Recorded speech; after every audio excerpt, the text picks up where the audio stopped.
Salut à tous, chez Rome, c'est le podcast qui répond à vos questions autour de l'entraînement et de la nutrition. Je m'appelle Romain, je suis coach et préparateur physique depuis 2017 et plus que d'être dans la mouvance du toujours plus, notamment à travers les réseaux sociaux, je me considère plus comme un artisan, un coach de proximité. Avec moi, pas de fioritures, pas de faux semblants, je parle ici comme je vous parle en vrai, le plus proche possible de vous et du quotidien. Les problématiques que vous rencontrez, moi je les ai toutes eues. Comme 99% des gens, je fais partie des personnes qui ne sont pas spécialement douées à la base. Mais peu importe, au contraire. C'est ce qui me permet aujourd'hui d'avoir la pédagogie et les réponses aux questions que vous vous posez. Alors bienvenue chez moi, bienvenue chez Rome.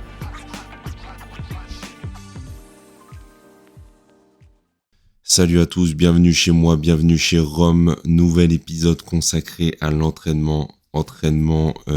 Et surtout votre rythme d'entraînement.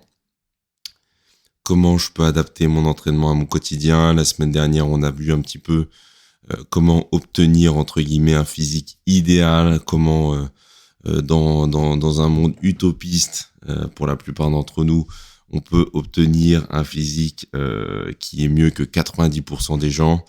Avec des stratégies que je vous ai données, avec une structure d'entraînement que je vous ai donnée, avec une structure autour de l'alimentation, de la récupération et surtout une notion de temps à prendre en compte.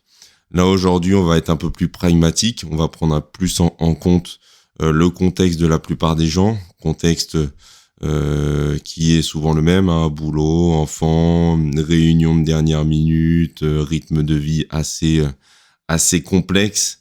Et donc, il faut faire avec tout ça pour pouvoir s'entraîner et surtout s'entraîner de manière régulière sur le moyen et long terme parce que c'est ça qui compte. Avant toute chose, comme à chaque début d'épisode, n'hésitez pas à me mettre en commentaire ou me mettre des petites étoiles si le contenu vous plaît. N'hésitez pas à me poser vos questions aussi. Encore une fois, le but de cet épisode, de ce podcast, c'est de répondre à vos questions que vous me posez en direct à la salle quand vous me voyez ou en coaching en particulier pour ceux que je vois en coaching particulier.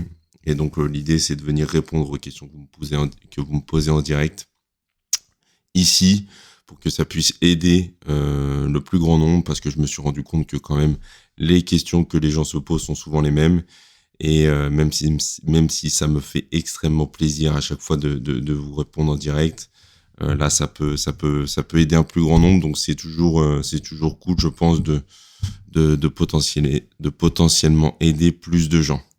J'ai un peu de mal à parler parce que je suis encore un peu malade là en ce moment. C'est un peu tout le temps, pas des trucs très graves, mais des trucs qui viennent un peu emmerder la voix, la gorge, le nez. On est en pleine période de merde là où tout le monde chope un peu des trucs à droite à gauche et comme je vois pas mal de gens, à chaque fois j'ai des petits résidus de trucs qui veulent pas partir.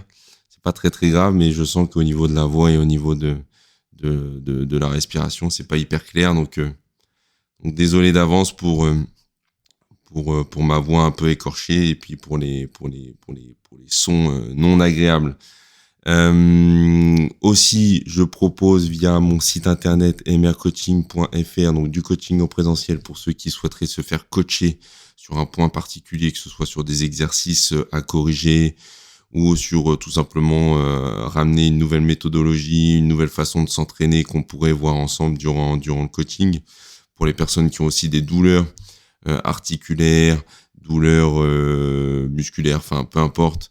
Le coaching peut être intéressant parce qu'on peut essayer de déceler un petit peu tous les déséquilibres ostéo-articulaires ensemble, voir un peu les déséquilibres musculaires qu'on peut mettre en lumière, qui peuvent expliquer quand même pas mal de douleurs chez la plupart des gens. On peut aussi mettre en lumière des problèmes de souplesse, de mobilité via tout un tas de petits tests que je propose durant ces coachings. Donc n'hésitez pas à me solliciter via mon site internet ou directement sur Instagram pour ceux qui me suivent sur ma page Instagram coaching.mr comme Mathieu Romain.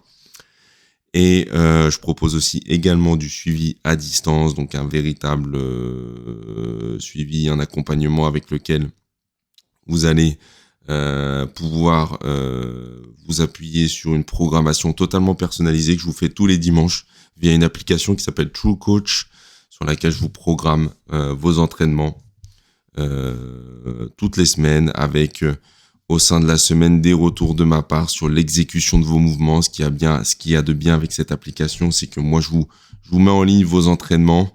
Vous avez une sorte d'agenda et dans votre semaine, vous avez 1, 2, 3, 4, 5, 6, 7 séances. Ça dépend de vos objectifs et de ce qu'on a déterminé ensemble.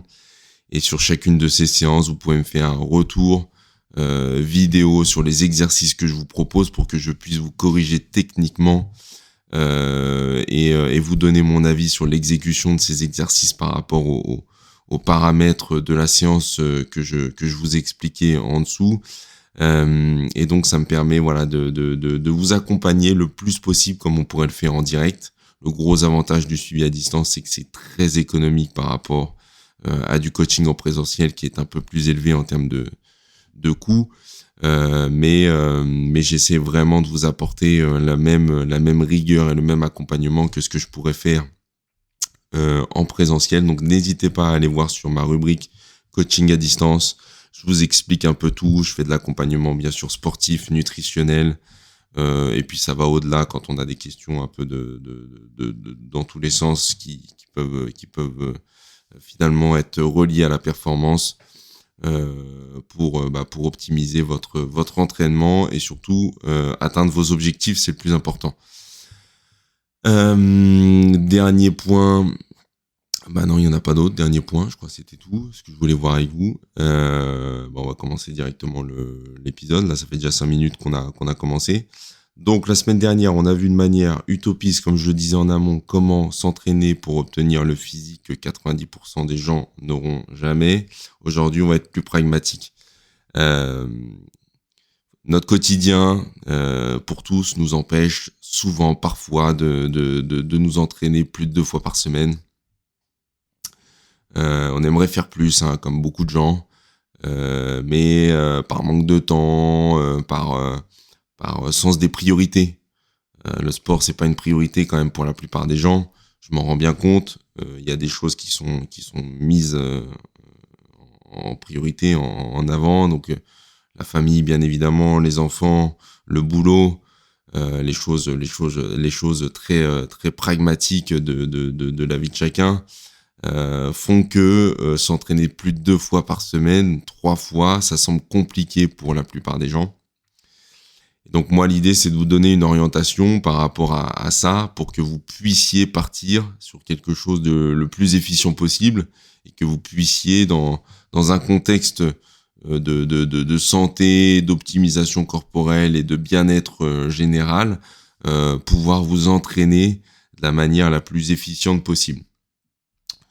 Donc il y a plusieurs points qu'on va voir ensemble aujourd'hui. Le premier, ça va être l'idée de faire monter les curseurs. Je vous dirai ce que j'entends par là. La deuxième, ça va être la structure dans l'entraînement. Et ensuite, on va voir point par point les éléments qu'on va retrouver dans les entraînements que l'on devrait faire si on a la possibilité de s'entraîner que 2 fois par semaine. Donc on va avoir le travail de mobilité, on va avoir le travail de musculation, on va avoir le travail de cardio, on va avoir le travail de gainage, d'abdos, et on va avoir potentiellement le travail de souplesse que je dissocie du travail de mobilité, vous verrez pourquoi. Donc le premier point, c'est quand on n'a pas beaucoup de temps, il va falloir quand même chercher à faire monter les curseurs. Tout entraînement bien pensé doit vous permettre d'avoir un travail complet, un travail où on va pas se concentrer exclusivement sur une qualité physique. L'idée, quand on n'a pas beaucoup de temps, je pense, c'est de ne pas s'entraîner spécifiquement dans une discipline, hormis les cas de figure très particuliers. Par exemple, si je fais un coureur à pied et que j'aime que la course à pied, pourquoi pas ne faire que de la course à pied, mais à mon sens, c'est pareil. On va avoir des limites parce que la course à pied va amener des blessures, des déséquilibres et des choses comme ça. Donc, sur le moyen long terme, c'est pas idéal.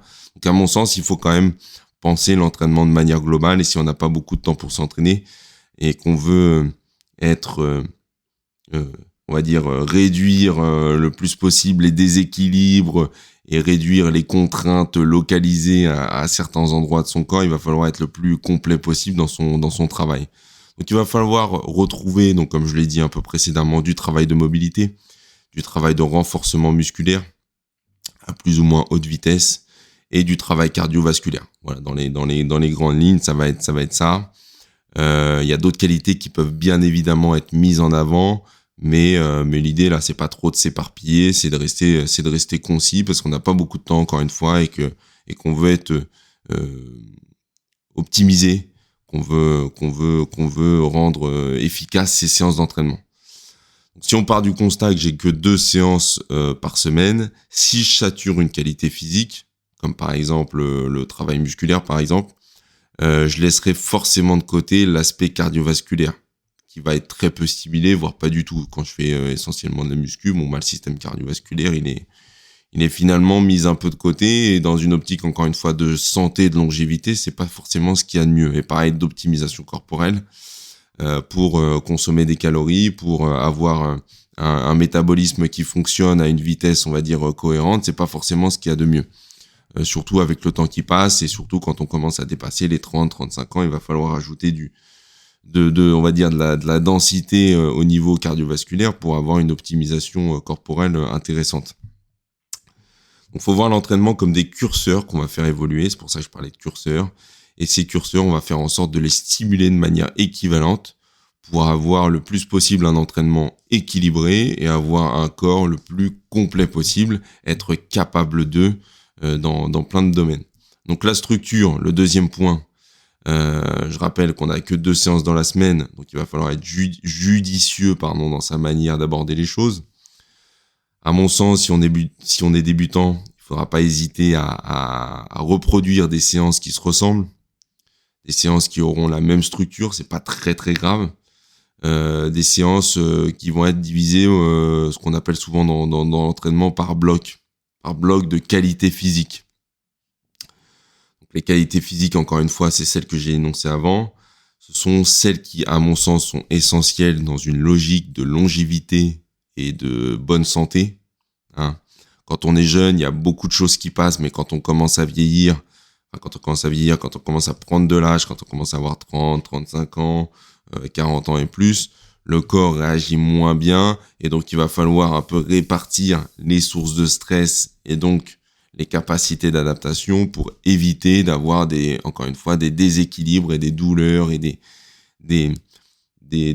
formes d'usure articulaires, musculaires à certains endroits localisés, essayer de répartir un petit peu la charge globale de travail. Donc cette structure, c'est toujours un peu la même que j'aborde notamment avec la plupart de mes clients, que je vois pour la plupart d'entre eux 2 fois par semaine, 3 fois, vraiment c'est extrêmement rare. C'est de 1, le travail de mobilité. On a des gens qui sont très raides, très très peu mobiles et de moins en moins avec le temps. Du travail de renforcement musculaire, de musculation, pour vraiment travailler et stimuler les tissus musculaires et même articulaires, on va dire. Le travail cardiovasculaire, hyper important aussi à mon sens, et le travail d'abdominaux de gainage, et en dernier lieu, le travail de souplesse, d'assouplissement. Souvent, c'est un travail que je vais donner à faire aussi un peu en autonomie à la maison, mais qui est extrêmement important. Donc, on va voir en détail un petit peu chacune de ces qualités physiques, et comment moi je les mettrai en place dans une logique où j'ai pas beaucoup de temps pour m'entraîner. Donc, la mobilité. Alors, sans être trop complexe, la mobilité, c'est ce qu'on appelle souvent la souplesse active. Donc, c'est sa capacité à générer de la tension dans une grande amplitude de mouvement. Il faut pas la confondre avec la souplesse, même si les deux sont étroitement liés. Mais en gros, la souplesse, c'est notre capacité de mouvement passif. En gros, c'est ce qui va me permettre d'aller dans des grandes amplitudes de manière passive. Par exemple, un grand écart. Le travail de mobilité, ça va être dans cette possibilité passive d'avoir le plus possible de contrôle moteur. J'aime bien l'image que donne un mec qui s'appelle Ospina on va dire d'un cursus lié autour de d'une forme de méthode autour de la mobilité qui s'appelle FRC, qui par une illustration d'un cercle. Donc on a un cercle, par exemple, on dessine un cercle. Plus la taille de ce cercle autour d'un muscle, d'une articulation, d'une capacité est grand, plus j'ai de la souplesse. Et à l'intérieur de ce cercle-là, qui va être plus ou moins grand, je vais avoir un autre cercle qui, lui, va représenter la mobilité. plus le cercle va être de la même taille que la taille du grand qui définit la souplesse, plus je vais avoir une mobilité qui va être en rapport avec ma souplesse. En gros, dans une grande capacité de mouvement passive, ma mobilité va être celle qui va me permettre de générer de la tension dans une amplitude, elle, qui va être active. Je suis capable, par exemple, de descendre en squat très très bas, en position accroupie de manière totalement relâchée, sans aucune tension. Ça va être plus ou moins mes qualités de souplesse. Ma capacité à descendre profond sur un squat en gardant de la tension et un alignement optimal en gardant un gainage, ça va être ma mobilité. Il y en a une où je suis accroupi, je suis en position totalement relâchée, et il y en a une autre où je vais être dans la même position, à peut-être une amplitude différente, dans lequel je vais arriver à garder un niveau de tension. Bon, ma mobilité, ça va être l'écart entre la position accroupie où je suis complètement relâché et où peut-être je vais avoir les fesses par terre, et mon squat où je vais peut-être m'arrêter juste en dessous des genoux, parce que j'arrive plus à partir de ce moment-là à garder le niveau de tension requis pour avoir un bel alignement, un beau gainage et ne pas perdre le contrôle au niveau de mon corps. Donc quelque part, la mobilité, c'est un peu un travail de force, un travail de contrôle moteur. C'est un travail qui est vraiment une qualité physique qui, à mon sens, ne doit pas être négligée. D'autant plus que, encore une fois, quand les années s'accumulent, on perd de la mobilité, on perd de la souplesse, et donc il faut le travailler. Donc ça, c'est hyper important de travailler sa mobilité. Moi, j'aime bien toujours le faire un peu en début de séance parce que ça permet de débloquer un peu des amplitudes, de chauffer aussi un petit peu et de travailler un peu déjà en amont sur les exercices qu'on estime être les bons pour le suite de la séance. Sur de la capacité de mouvement, sur du contrôle articulaire, sur de la stabilisation. C'est tout ça aussi le travail de mobilité. Et du coup, ça nous permet d'être prêts, en plus d'avoir une optique de longévité, ça nous permet d'être prêts pour la séance qui suit. Donc, premier travail à faire, à mon sens, c'est du travail de mobilité. Moi, les blocs, c'est pareil, j'en ai pas trop parlé. Les blocs au sein de votre séance, ils doivent être divisés en temps. Je fais une brève parenthèse.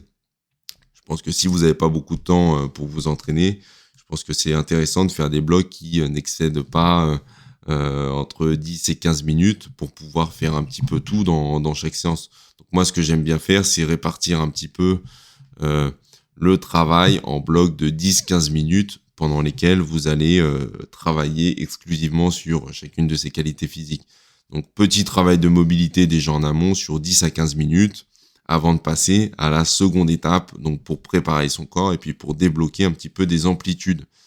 Deuxième bloc de 10, 15, même 20 minutes, ça dépend après de là où vous voulez mettre un peu la priorité. C'est pareil, c'est des curseurs, donc vous allez peut-être mettre l'accent sur un travail plus qu'un autre en fonction de vos objectifs du moment. Là, l'idée, ça reste d'être quand même assez général, mais vous pouvez mettre l'accent sur une qualité par rapport à une autre. C'est le travail de musculation. La mobilité, c'est bien, mais à un moment donné, on va rentrer un peu plus dans le vif du sujet, le renforcement musculaire ou musculation, on l'appelle comme on veut. Moi, j'ai beaucoup de mal à concevoir une séance sans intégrer ce travail-là.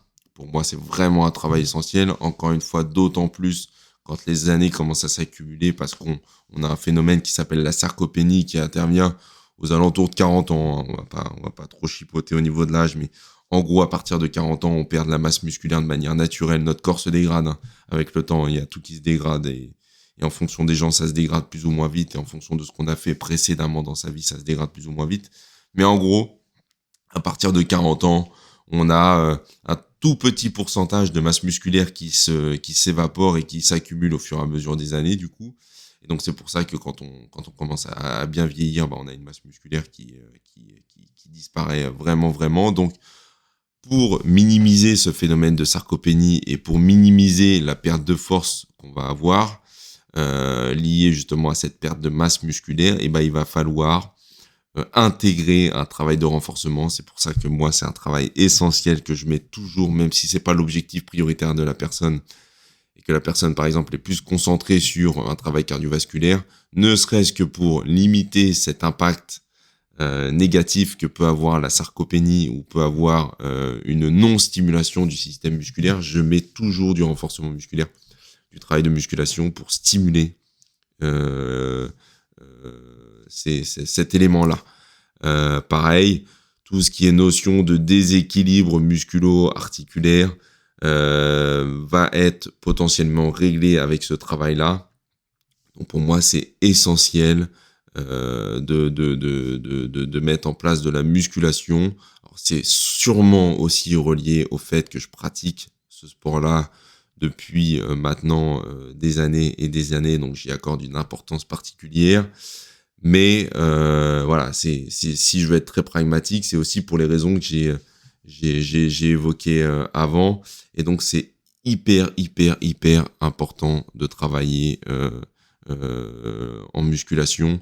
Alors après, c'est sous la forme que vous voulez, peu importe. Vous pouvez utiliser aussi les outils qu'on veut. On n'est pas spécialement obligé d'aller dans une salle de muscu ou obligé d'utiliser des machines, des barres, des haltères. On peut utiliser aussi des élastiques, on peut utiliser le poids de corps. Si vous êtes avec un coach de qualité ou que vous êtes intéressé par le sujet, il existe 1000 façons de stimuler son système musculaire de manière efficace, surtout quand on n'a pas l'objectif d'être un bodybuilder ou qu'on n'a pas l'objectif d'être le plus musclé possible. L'idée, encore une fois, c'est de venir stimuler sa masse musculaire et son système nerveux afin d'induire une adaptation positive sur notre physiologie et sur notre structure. On cherche pas forcément à orienter son entraînement pour avoir un entraînement de musculation le plus optimisé possible, mais on cherche surtout à venir stimuler pour freiner un peu l'impact négatif que le temps a sur ce système-là, et en même temps avoir pareil un métabolisme général qui fonctionne correctement, parce que plus on a de masse musculaire, plus on a un métabolisme qui tend à fonctionner rapidement et qui tend du coup à consommer plus de calories. Donc hyper important, et puis en plus de ça, on pourrait potentiellement avoir un physique agréable, ce qui n'est pas pour déranger la plupart des gens, et notamment la plupart des gens qui m'écoutent. Donc on investit sur le long terme et on optimise en plus ses capacités athlétiques sur le long terme. Donc travail de musculation hyper important. Derrière, un autre travail hyper important, j'en ai parlé un peu en amont, c'est le travail cardiovasculaire. Donc c'est un peu grossier de le résumer comme ça, mais en gros c'est le travail énergétique, travail d'endurance que globalement tout le monde comprend. Avoir une bonne mobilité, une bonne masse musculaire, c'est vraiment essentiel, mais il faut pas oublier quand même de mettre l'accent sur la santé de son système cardiovasculaire, cardio-respiratoire, de son cœur en gros, et de ses poumons. Ça va nous permettre d'être plus en forme, de mieux récupérer entre vos efforts et vos séances. C'est d'avoir un système, ce qu'on appelle aérobie efficient, qui va vous permettre de mieux optimiser vos séances aussi, notamment pendant la période, pendant la phase de bloc de travail de musculation, parce que si vous avez un système aérobie efficient, bah vous êtes en capacité de mieux récupérer après un effort intense, parce que votre système aérobie va vous permettre en gros d'avoir une optimisation de la récupération par une meilleure utilisation de l'oxygène, et vous allez mieux récupérer comme ça d'efforts très intenses ou d'efforts très nerveux, parce que vous avez un système aérobie qui est efficient. Donc c'est hyper important de le travailler. Le travail cardio a l'énorme avantage de consommer beaucoup de calories. Donc c'est un allié de poids lorsqu'on souhaite diminuer sa masse grasse, c'est le cas de le dire. Les modalités que vous pouvez utiliser sont relativement larges. On peut bien évidemment s'orienter sur la course à pied. C'est une course, c'est une pratique qui est extrêmement rentable pour stimuler cette capacité physique, cette capacité cardio-respiratoire. Il en existe d'autres. Vous avez le vélo, vous avez le rameur, vous avez le skieur, vous avez les circuits training, vous avez la boxe. Vous pouvez avoir plein de modalités. Vous avez la natation, plein de modalités. L'objectif n'étant pas de devenir un champion de marathon, comme pour le travail de musculation, l'objectif n'étant pas de devenir un bodybuilder, là l'objectif c'est de venir stimuler des qualités physiques. Il va falloir optimiser. Pour moi, à mon sens, quand on travaille le travail cardio, quand on a peu de temps, l'idée ça reste quand même de rester sur des temps de travail relativement courts, des temps qui vont pas excéder 30 secondes, je pense que c'est bien. Du travail intermittent, du travail en fractionné, ce qu'on peut appeler, on peut appeler comme ça. Travail cadencé, voilà. Où on va venir, par exemple, sur par exemple de la course à pied, sur du vélo, sur je sais pas, de la boxe, du circuit training. Travailler sur 30 secondes, par exemple, à haute intensité, avec 30 secondes de récupération. Ça peut être 15 secondes, ça peut être 20 secondes, ça peut même être 1 minute si vous voulez. L'idée, c'est toujours voilà de rester sur des blocs de travail. Donc, si j'ai déjà fait un bloc de 15 minutes de mobilité, un bloc de 15 à 20 minutes de renforcement musculaire, l'idée, c'est de rester pareil sur un bloc de 15 à 20 minutes sur du travail cardiovasculaire. Donc, après, dans ces 15 à 20 minutes, vous essayez de travailler sur, par exemple, un 30-30 sur ces 15 minutes-là. Voilà, ça peut être aussi éventuellement un travail de fond sur 15 à 20 minutes. L'inconvénient, c'est que sur 15 à 20 minutes, vous n'aurez pas le temps de rester finalement suffisamment de temps pour bénéficier du travail de fond à basse intensité qui doit être effectué quand même avec un volume suffisant, c'est-à-dire avec un temps de maintien suffisant qui dépasse au moins, j'aurais tendance à dire, les 45 minutes. Donc là, en 15 à 20 minutes, pour optimiser ce travail cardiovasculaire, c'est mieux de rester sur un travail intermittent où vous allez mettre une moyenne haute intensité pour vraiment travailler sur cette qualité cardiovasculaire et développer un peu votre capacité aérobie, développer votre puissance aérobie, développer voilà tout ce système, on va dire, dans son ensemble. Encore une fois, l'idée, c'est pas de se surspécialiser dans une caractéristique physique. L'idée, c'est de venir consommer des calories, c'est de venir améliorer sa santé à moyen et long terme. Et je pense que c'est un travail extrêmement intéressant. En plus de ça, c'est ludique. On a un côté psychologique où on se défoule et on a la sensation d'avoir travaillé efficacement avec ce genre de travail. L'une des dernières structures de ma séance d'entraînement, donc quand on n'a pas trop le temps, c'est bien sûr le travail autour du gainage, autour des abdos. Le ventre plat, tout le monde en rêve. On en parle souvent et on en parle souvent dans le sens où on dit que c'est la résultante d'une bonne alimentation. C'est vrai, mais ce n'est pas que ça. J'entends souvent encore la connerie de dire oui, c'est 80% alimentation et c'est 20% de sport. Ça, c'est faux, c'est archi faux. La réalité, c'est que c'est 100% alimentation, 100% sport. Point. Si vous entendez un mec vous dire que c'est le fameux 80-20, c'est un charlatan, c'est une truffe. Il vous ment. Il y a rien de moins vrai que ça.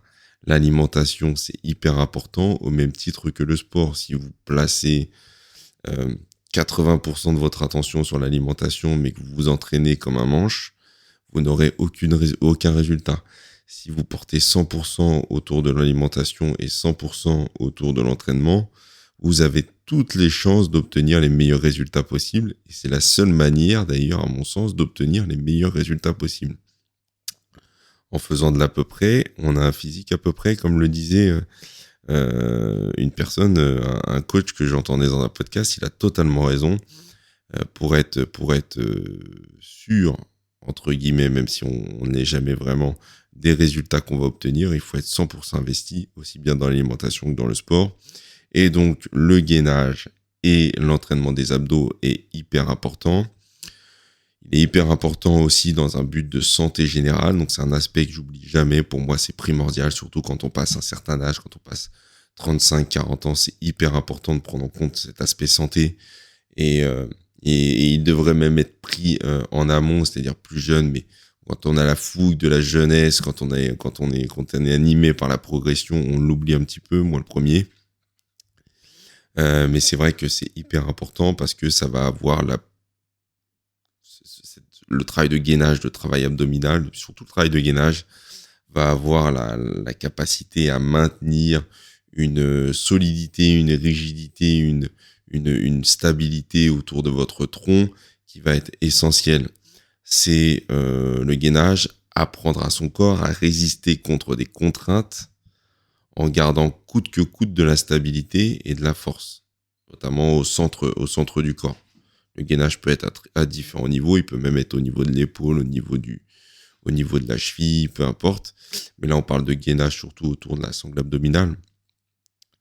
Et l'idée de ce travail de gainage, ça va vraiment être de créer de la stabilité, de créer ce qu'on appelle des anti-mouvements qui vont nous permettre de lutter contre des contraintes. Donc on a l'antiflexion qui va nous permettre de lutter contre la flexion de notre tronc, de notre colonne vers l'avant. Donc là, ça va être tous les exercices de soulevé de terre, d'extension lombaire, de marche lestée par exemple, où mon corps va avoir tendance à s'arrondir, à se porter un peu vers l'avant et on va lutter contre ça en ayant un gainage hyper important, notamment sur la chaîne postérieure. On a tous les exercices d'anti-extension. Ici, à l'inverse, on va lutter contre l'extension de notre tronc, donc contre une surextension du tronc. On y retrouve les fameux exercices de gainage en planche, de roulette, de dead bug. C'est un exercice un peu technique. Vous irez regarder sur YouTube. Donc là, on va lutter contre en gros, l'hypercambrure au niveau de son dos. Et donc, on va avoir un maintien au niveau abdominal qui va se travailler. On a l'anti-inclinaison. Donc là, on va lutter contre une inclinaison excessive de son tronc sur un côté. Donc le gainage latéral, par exemple, de la marche avec une charge, mais que d'un côté. Là, on va venir travailler justement sur la stabilité de son tronc, mais en unilatéral, sans se laisser incliner. Et puis, on a tout le travail d'anti-rotation, encore un peu plus technique. C'est les exercices sur lesquels on va forcer notre corps à garder sa neutralité contre une force qui voudrait nous faire pivoter. Donc là, c'est des exercices pareil un peu techniques, du pal of press, du renegade, enfin plein d'autres choses dont on pourrait voir un petit peu la nature sur YouTube. Ça pour moi c'est vraiment la base. Ces exercices-là vont vous constituer vraiment une stabilité, une solidité autour de votre tronc. Et ça, vous devez le retrouver. Alors pas forcément chacun de ces exercices sur chacune de vos séances, mais vous devez retrouver un petit peu ces notions-là et ces exercices-là régulièrement dans vos séances d'entraînement. Donc moi, ce que j'aime bien faire, c'est faire par exemple une première séance dans ma semaine. Si je m'entraîne encore une fois, je prends le contexte d'une semaine où je peux m'entraîner que 2 fois. Une première séance où je vais faire par exemple un exercice d'anti-extension plus un exercice d'anti-rotation. Et une séance 2 où je vais faire un exercice d'anti-flexion plus un exercice d'anti-inclinaison. Comme ça me permet de travailler les 4 éléments répartis sur les 2 séances. Et donc comme ça, je me fais un bloc pareil de 15 à 20 minutes en fin de séance où je vais travailler sur mon gainage, ma stabilité et cette solidité au niveau du tronc qui est hyper importante pour minimiser les chances de se blesser, pour progresser aussi sur ces exercices de renforcement, progresser aussi sur les exercices de cardio parce qu'on va avoir un meilleur transfert entre les membres inférieurs et les membres supérieurs. C'est d'ailleurs généralement ce qui manque à la plupart des gens, c'est d'avoir un bon gainage qui permet de faire le transfert entre les 2 parties du corps, entre le haut et le bas en gros. Et donc ça, c'est hyper intéressant. Alors après, on a aussi le fameux six-pack qui est pas vraiment travaillé avec le gainage. Avec le gainage, on va plus travailler ce qu'on appelle le transverse. Donc c'est une espèce de gaine naturelle qui maintient un peu tout ce que vous avez à l'intérieur de votre corps, de votre ventre en gros. C'est ce qui va vous permettre d'avoir le ventre moins relâché, donc ce qui va vous permettre de garder un tonus et une stabilité encore une fois au niveau de votre sangle abdominaux-lombaire. Donc c'est une espèce de gaine à 360 qui vient maintenir un peu tout ce que vous avez à l'intérieur du ventre, donc les viscères, les machins, etc. Et donc pour avoir cet effet ventre plat, c'est hyper important de travailler ce transverse, c'est de travailler en gainage justement. Mais on a aussi le fameux six-pack, donc les abdos qui sont beaux, les abdos qui font joli. Et cela, au contraire du travail qu'on pourrait réaliser en gainage, pour les stimuler, il faut les étirer, les contracter comme un muscle, on va dire lambda. Et donc moi, j'ai deux familles principales, à mon sens, pour faire simple, de travail autour de ce six-pack. On va avoir le travail principalement autour du grand droit, donc en gros les tablettes de chocolat, et ceux qui travaillent principalement les obliques, donc les obliques qui sont sur le côté. Donc là, vous allez faire des exercices qui vont venir étirer et fléchir, soit les obliques, soit le grand droit. Donc pour le grand droit, ça sera des variantes de crunch.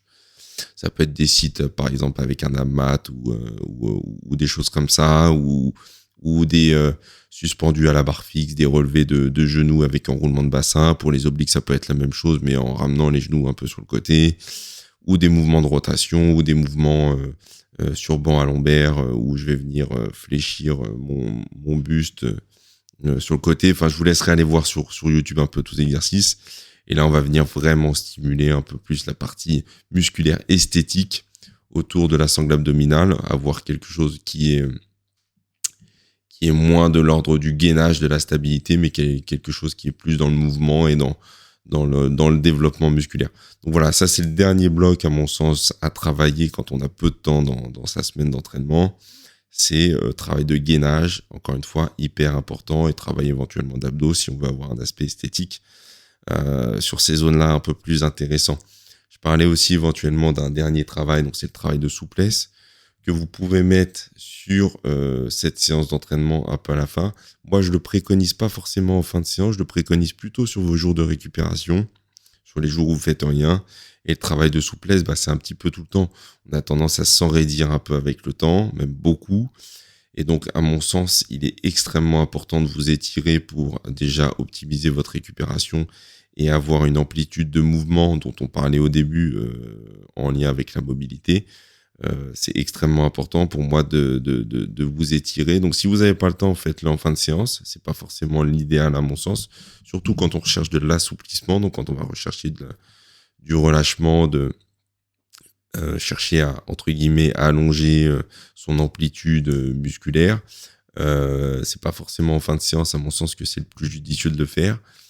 Par contre, si vous n'avez pas d'autre choix, faites-le sur des temps de maintien qui vont de 30 secondes à 2 minutes. Maintenant, vraiment, si vous pouvez le faire sur vos jours de récupération, faites-le. Prenez le temps de vous étirer sur les zones où vous êtes le plus raide. Essayez d'y aller progressivement pour redonner de l'amplitude musculaire à vos muscles. Minimiser les tensions au fur et à mesure du temps qui vont s'accumuler et tout simplement mieux récupérer et être plus en forme. La souplesse, c'est extrêmement important pour avoir un corps résilient et un corps en bonne santé aussi, pour se sentir libre de ses mouvements et pas se sentir s'enraidir non plus avec la pratique du sport et avec les mauvaises habitudes qu'on a tous au quotidien. Donc voilà, donc si je résume un petit peu le propos de cet épisode, donc on a peu de temps, on a potentiellement 2 séances par semaine. Dans ces 2 séances par semaine, qu'est-ce qu'on va faire ? On va avoir une structure qui va nous permettre de travailler à chaque séance chacune des qualités physiques que j'ai énoncées avant. Donc du travail de mobilité, du travail de musculation, du travail cardiovasculaire, du travail autour des abdominaux et du gainage, et éventuellement du travail de souplesse si vous n'avez pas d'autre choix que de le faire à ce moment-là. À chaque fois, des blocs de 15 à 20 minutes par qualité physique. Donc ça vous fait une séance qui est aux alentours, en gros, si vous faites 15 minutes de mobilité, 15 minutes de musculation, 15 minutes de cardio et 15 minutes de gainage abdos, vous avez une séance de 1 heure, 1 heure et quart, qui est hyper rentabilisée et qui vous permet vraiment de passer à côté de rien et qui vous permet d'avoir une séance bien structurée. C'est pas ce qui va vous permettre non plus d'atteindre des sommets, mais quand on a peu de temps et qu'on veut garder une activité physique régulière, je pense que c'est une bonne façon de fonctionner pour passer à côté de rien et garder une stimulation au moins dans chacun des domaines des qualités physiques qu'on peut avoir et avoir une santé qui s'améliore au fur et à mesure du temps et ne pas se laisser tout simplement enlisé dans une forme de sédentarité parce qu'on n'aurait pas le temps de faire quelque chose. C'est je pense la pire des choses à faire. J'en avais parlé. Ne rien faire, c'est pire que tout. Il y a des solutions toujours, et les solutions, si vous avez du mal à les trouver tout seul, vous pouvez toujours me contacter via mon site internet ou en réponse à ce podcast, à cet épisode ou sur Instagram, peu importe. Si vous avez besoin d'accompagnement, je suis là. Mais je pense que ce que je vous ai donné comme clé aujourd'hui dans cet épisode peut vous servir de base et de base efficiente pour travailler correctement et faire du sport de la manière la plus pérenne possible. C'est ça le but. Voilà, on va se laisser là-dessus. Je vous souhaite à tous une très bonne journée. On se voit la semaine prochaine, enfin on s'écoute la semaine prochaine pour un nouvel épisode. N'hésitez pas à me poser vos questions en direct à la salle ou en lien en commentaire sur les différentes plateformes Spotify, Apple, YouTube. Et j'y répondrai avec plaisir sur différents épisodes, sur des prochains épisodes, de chez Rome. Voilà, allez, à très vite. Ciao, ciao.